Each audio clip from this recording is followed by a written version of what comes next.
दोस्तों, स्वागत है आपका हमारे इस यूट्यूब चैनल में जिसका नाम उत्तम ऑनलाइन क्लासेस। और आज हम लोग एक नए चैप्टर का शुरुआत करेंगे जिसका नाम है परमाणु संरचना। तो देखते हैं ये होता क्या है परमाणु संरचना। तो 1400 ईस्वी में एक वैज्ञानिक था जिसका नाम था ऋषि कणाद। उन्होंने बताया था कि पदार्थ जो है वो अति सूक्ष्म कणों से मिलकर के बना होता है। तो 1400 ईसा पूर्व में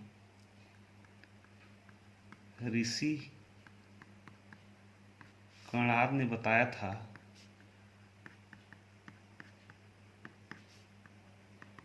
1400 ईस्वी में ऋषि कणाद ने बताया था कि कोई पदार्थ जो है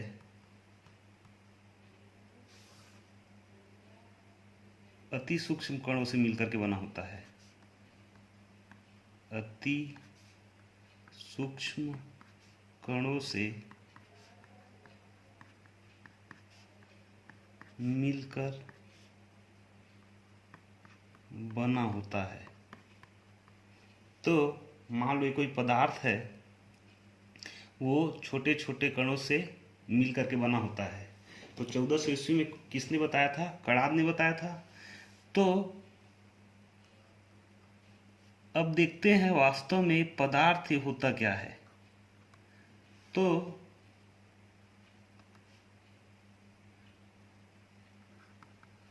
जिसमें द्रव्यमान हो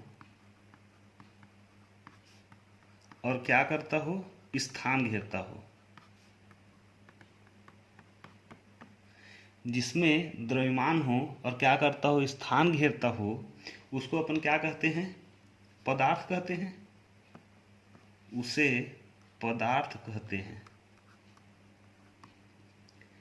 तो ये पदार्थ जो है वो किससे बना होता है? छोटे छोटे टुकड़ों से बना होता है। और वो टुकड़ा जो है वो है कण से बना होता है। कण से। अब ये जो कण है, इसको किसने बताया था कि पदार्थ छोटे छोटे कणों से मिलकर के बना होता है? तो ऋषि कणाद ने बताया था। ऋषि कणाद ने कहा था कि कोई भी पदार्थ जो है क्या होता है? छोटे छोटे कणों से मिलकर के बना होता है। आगे चल कर के हमें पता चला कि वो पदार्थ जो है, छोटे छोटे कण जो है, वो अणु से मिलकर के बना होता है। और अणु जो है वो परमाणु से मिलकर के बना होता है। तो 18वीं सदी में एक वैज्ञानिक था। 18वीं सदी में एक वैज्ञानिक था जिसका नाम था जॉन डाल्टन।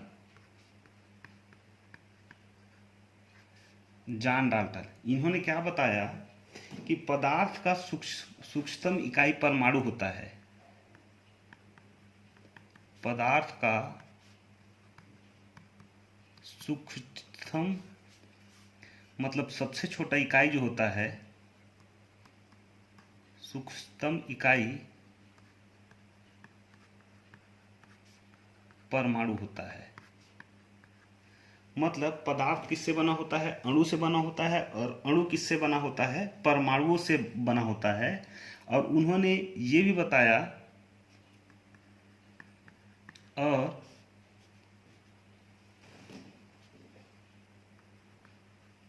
इन परमाणुओं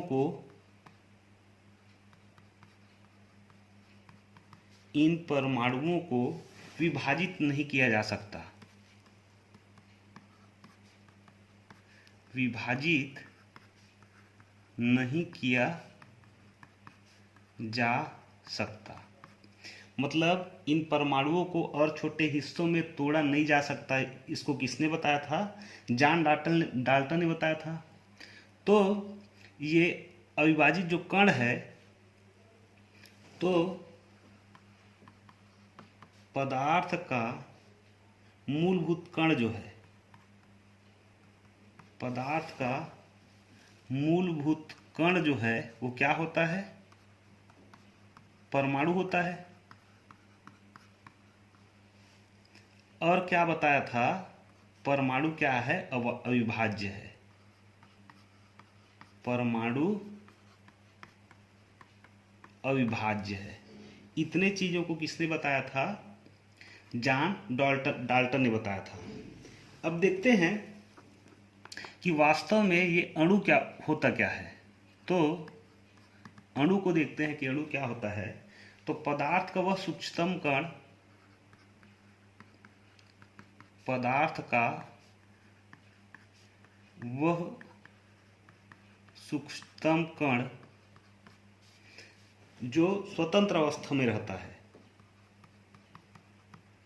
जो स्वतंत्र अवस्था में रहता है, अवस्था में रहता है, लेकिन रासायनिक अभिक्रिया में भाग नहीं लेता, लेकिन रासायनिक अभिक्रिया में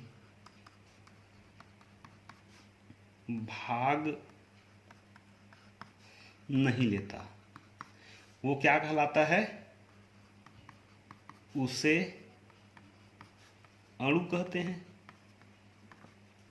और परमाणु जो होता है,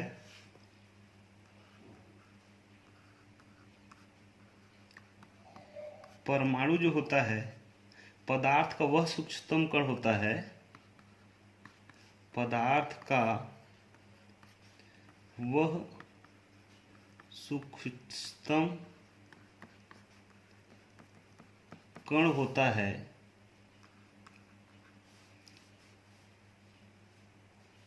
जो स्वतंत्र अवस्था में रहता है,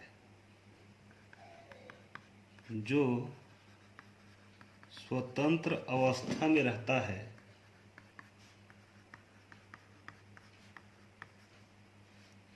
और क्या करता है, वो रासायनिक अभिक्रिया में भाग लेता है, किंतु वह रासायनिक अभिक्रिया में भाग लेता है।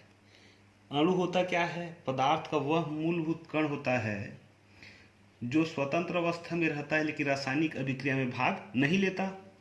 और ये परमाणु जो होता है पदार्थ का वह सूक्ष्मतम कण होता है जो स्वतंत्र अवस्था में रहता है किंतु रासायनिक अभिक्रिया में क्या करता है, भाग लेता है। मान लो H2O है, H2O ये जल है, पानी का सूत्र है। पानी का एक अणु बनाने के लिए हाइड्रोजन का 2 परमाणु और ऑक्सीजन का 1 परमाणु मिलकर के क्या बनता है, 2 परमाणु मिलकर के, और ऑक्सीजन का कितना, 1 परमाणु मिलकर के क्या बनाता है, जल बनाता है, H2O बनाता है। तो आगे देखते हैं तत्व के बारे में। तो तत्व वास्तव में होता क्या है, तो वे पदार्थ जो एक ही प्रकार के परमाणुओं से मिलकर बना होता है, परमाणुओं से मिलकर बना होता है। मतलब तत्व होता क्या है, वो एक ही प्रकार के परमाणुओं से मिलकर के बना होता है। तो मान लो ये H है, हाइड्रोजन का 1 परमाणु, और हाइड्रोजन के 1 परमाणु मिलकर के हाइड्रोजन का एक अणु बनाता है, H2 बनाता है। मतलब यहाँ पे H2 में हाइड्रोजन का कितना परमाणु है, 2 परमाणु है। उसी प्रकार होता है यौगिक। ये होता क्या है, ये एक ही प्रकार के परमाणु से मिल करके बना होता है, लेकिन यौगिक क्या होता है, वो अलग अलग प्रकार के परमाणुओं से मिल करके बना होता है। तो वे पदार्थ जो अलग अलग परमाणुओं से मिलकर बना होता है, वो क्या कहलाता है, यौगिक कहलाता है। मान लो उदाहरण के लिए H2O है। H2 हाइड्रोजन का 2 परमाणु और ऑक्सीजन का 1 परमाणु, मतलब अलग अलग परमाणु मिलकर के क्या बनाता है, यौगिक बनाता है। दूसरा उदाहरण ले लो, कार्बन डाइऑक्साइड मतलब CO2, कार्बन का 1 परमाणु और ऑक्सीजन का 2 परमाणु मिलकर के क्या बनाता है, CO2 बनाता है। उसी प्रकार ले लो HCl, हाइड्रोजन का 1 परमाणु और क्लोरीन के 1 परमाणु मिलकर के क्या बनाता है, HCl बनाता है। एक एग्जाम्पल ले लो H2SO4, इसको बोलते हैं सल्फ्यूरिक अम्ल या सल्फ्यूरिक एसिड। तो हाइड्रोजन का 2 परमाणु, सल्फर के 1 परमाणु और ऑक्सीजन का 4 परमाणु मिलकर के क्या बनाता है, H2SO4 बनाता है। तो ये विभिन्न प्रकार के तत्व से मिलकर के क्या बनाता है, यौगिक बनाता है। ये अलग अलग प्रकार के तत्व हैं, ये अलग प्रकार का तत्व है ऑक्सीजन और कार्बन, और ऑक्सीजन अलग प्रकार का तत्व है। उसी प्रकार जैसा हम लोग कोई भी परमाणु है उसका भार ज्ञात करना है, जिसको अपन लोग बोलते हैं परमाणु भार। तो परमाणु भार ज्ञात करने के लिए एग्जाम्पल के लिए ले लो H2O, यहाँ हाइड्रोजन का परमाणु भार होता है 1 और यहाँ पे 2 हाइड्रोजन है प्लस ऑक्सीजन का परमाणु भार होता है 16। तो 2 एकम 2 और 16 और 2 18। ये किसका है, जल का परमाणु भार कितना होता है, 18 होता है। उसी प्रकार ले लो सल्फ्यूरिक अम्ल का, ले लो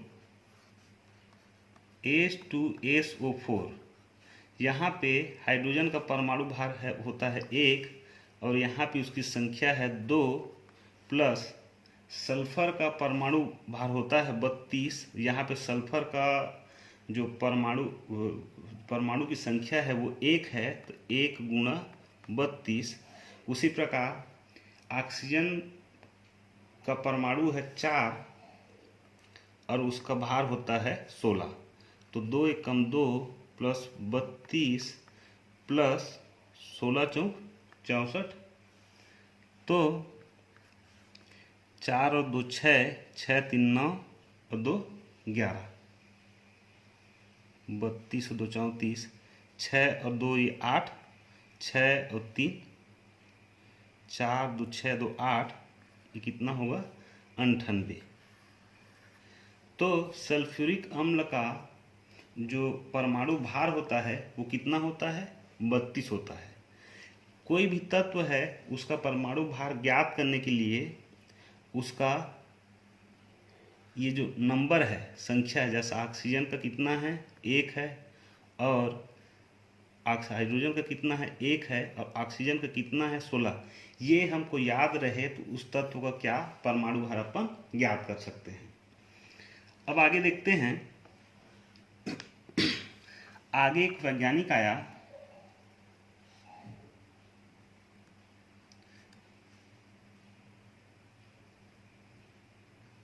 J.J.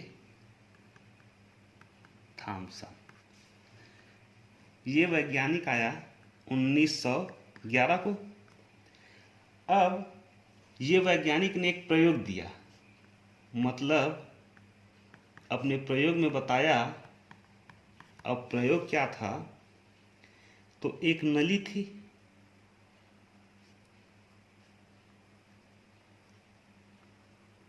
एक नली, इस नली को कहते थे विसर्जन नली।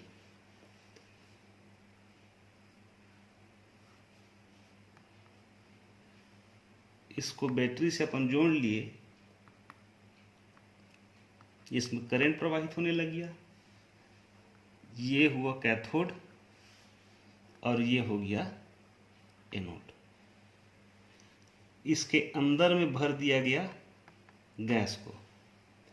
अब किए क्या क्या, सबसे पहला निर्वात पंप के द्वारा इसके अंदर में जितनी हवा थी उसको क्या कर लिए, अपन निकाल लिए। तो इसके दाब को कितना किया गया, तो 10 की घात -2 से लेके 10 की घात -4 AMT।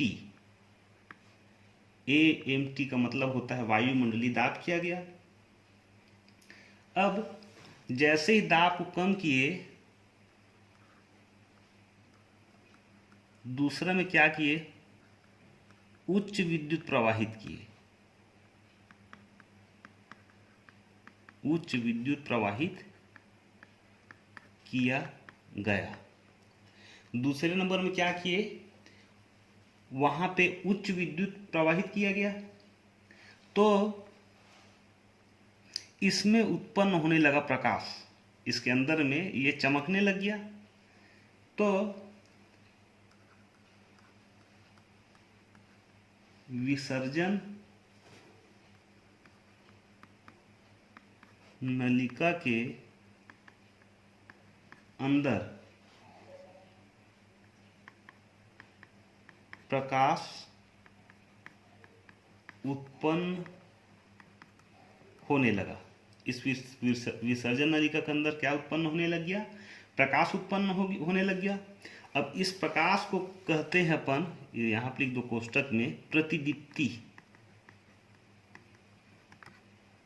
तो प्रकाश पुंज उत्पन्न होने लग गया, प्रतिदीप्ति उत्पन्न होने लग गया।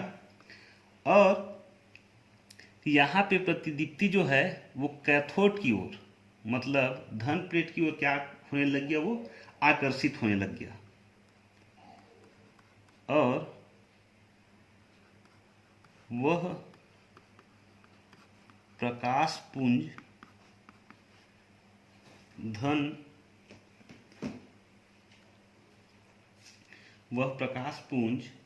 धन प्लेट की ओर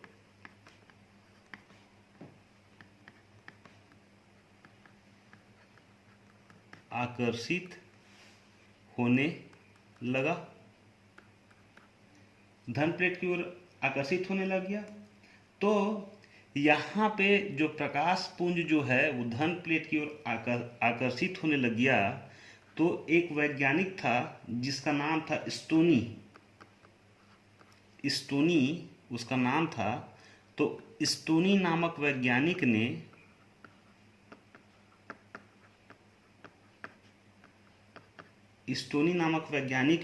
क्या कहा,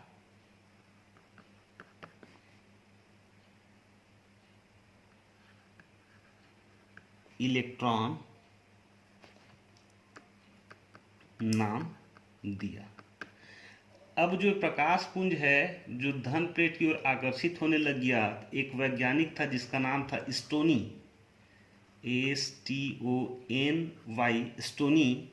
तो स्टोनी नामक वैज्ञानिक उसको क्या नाम दिया, इलेक्ट्रॉन नाम दिया। तो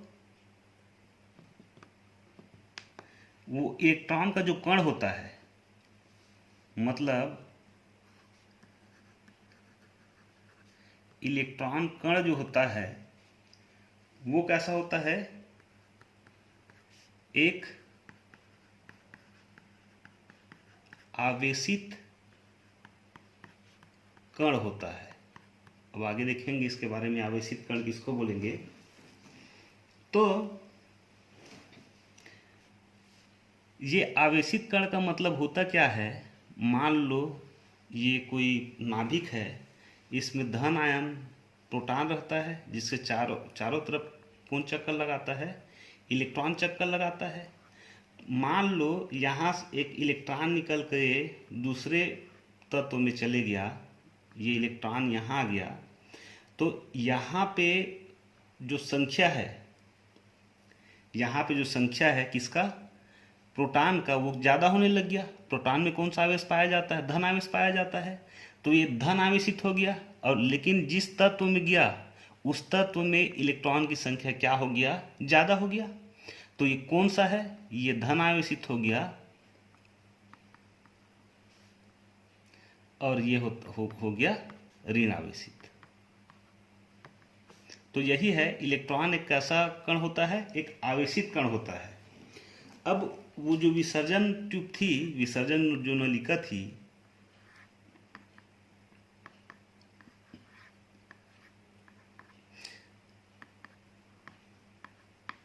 तो इस विसर्जन नलिका के अंदर जो प्रकाश पुंज उत्पन्न हुआ उसको अपन नाम दिए कैथोड किरणें, उसको नाम दिए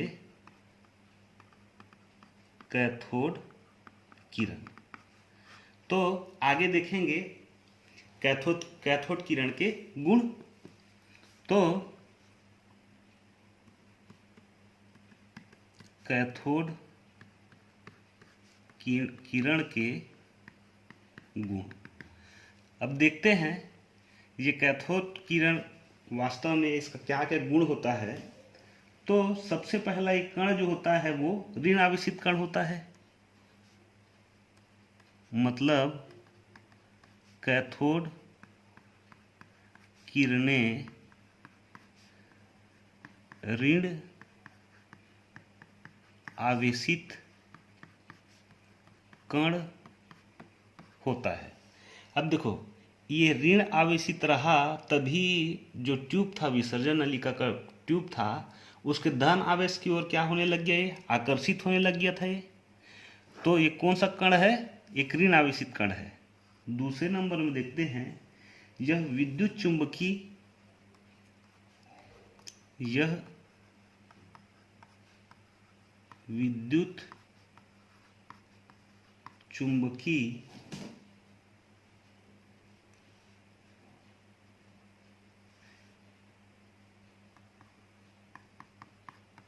क्षेत्र में, यहाँ पे विद्युत अलग है, चुंबकीय अलग है ना। विद्युत चुंबकीय क्षेत्र में धन प्लेट की ओर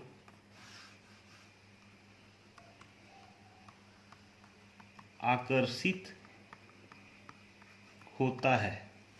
अब देखो, चाहे वो इधर है प्लस है, इधर माइनस है, ये वही विसर्जन नलिका है, तो यहाँ पे जो प्रकाश प्रतिदीप्ति उत्पन्न हुआ, कैथोड किरण पैदा हुआ, वो किधर जा रही है, वो धन प्लेट जो है उधर आकर्षित हो रही है। मतलब उसमें कौन सा आवेश पाया जाता है, उसमें ऋण आवेशित कण पाया जाता है। तीसरा नंबर जो है, यह एक सरल रेखा में गति करती है, सरल रेखा में गति करती है। अब देखो, मान लो ये विसर्जन नलिका के बीच में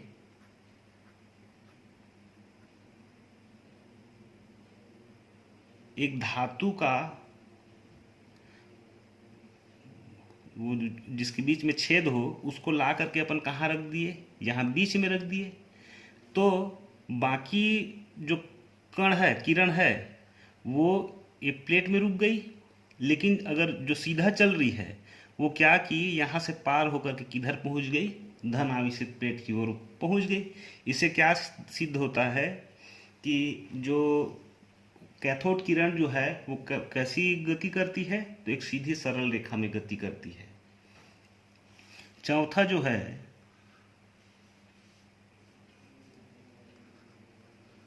इन किरणों में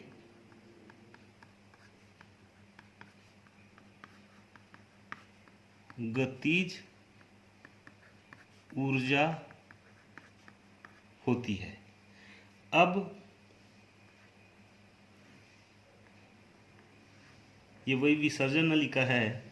मान लो बीच में अपन फिरकी रख दे, फिरकी मतलब जो हवा में घूमने लग जाता है, हवा में जैसे घूमता है, जैसे पवन चक्की हो गया, हवा चलने पे घूमता है, वैसी फिरकी यहाँ पे रख दे तो कैसा होने लगता है, वो घूमने लगता है। घूमने लगता है इस नाम से उसमें कौन सी ऊर्जा पाई जाती है, उसमें एक गतिज ऊर्जा पाई जाती है उसमें। पांचवा नंबर जो है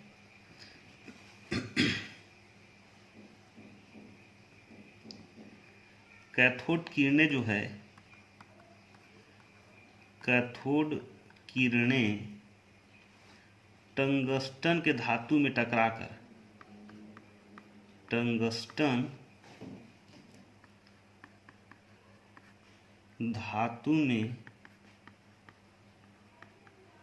टकराकर एक्स किरण उत्पन्न करती है।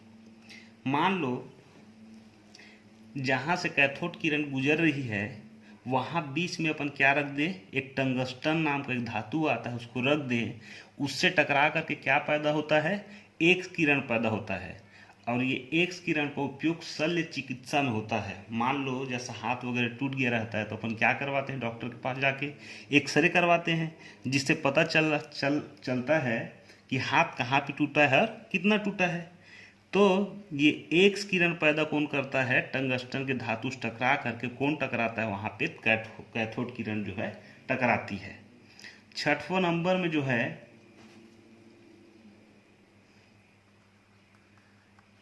इसमें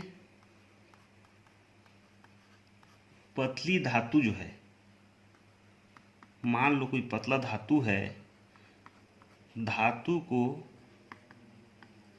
भेदने की क्षमता होती है। मान लो एक धातु का पतला सा शीट है, उसको ये भेदने की क्षमता रखता है कौन, कैथोड किरणें। तो ये उसके गुण हैं। सबसे पहला गुण देखते हैं अपन क्या, तो कैथोड किरण कैसी है, एक ऋण आवेशित कण होता है।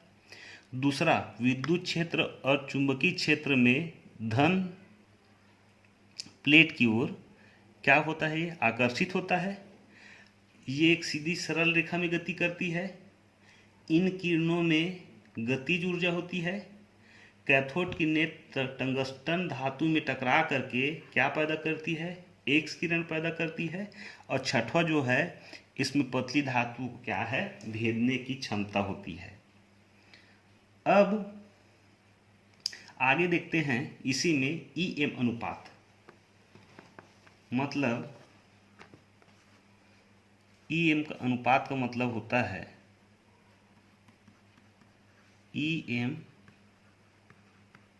अनुपात। ईएम यहाँ पे ई का मतलब होता है आवेश और एम का मतलब होता है द्रव्यमान। आवेश और द्रव्यमान के अनुपात को क्या कहते हैं अपन, ईएम अनुपात कहते हैं। कोई भी पदार्थ है उसमें इलेक्ट्रॉन, एक इलेक्ट्रॉन जो होता है उसमें 1.76 गुणा 10⁸ कूलाम प्रति ग्राम होता है। मान लो इलेक्ट्रॉन है, उसका ईएम अनुपात कितना होता है, 1.76 गुणा 10⁸ कूलाम प्रति ग्राम होता है। उसमें जो है इलेक्ट्रॉन का सबसे पहला क्या है, आवेश। इलेक्ट्रॉन का आवेश जो होता है वो होता है 1.602 गुणा 10⁻19 कूलाम। इलेक्ट्रॉन का आवेश कितना होता है, तो 1.602 इंटू 10⁻−19 कूलाम। ये क्या होता है, एक इलेक्ट्रॉन का आवेश।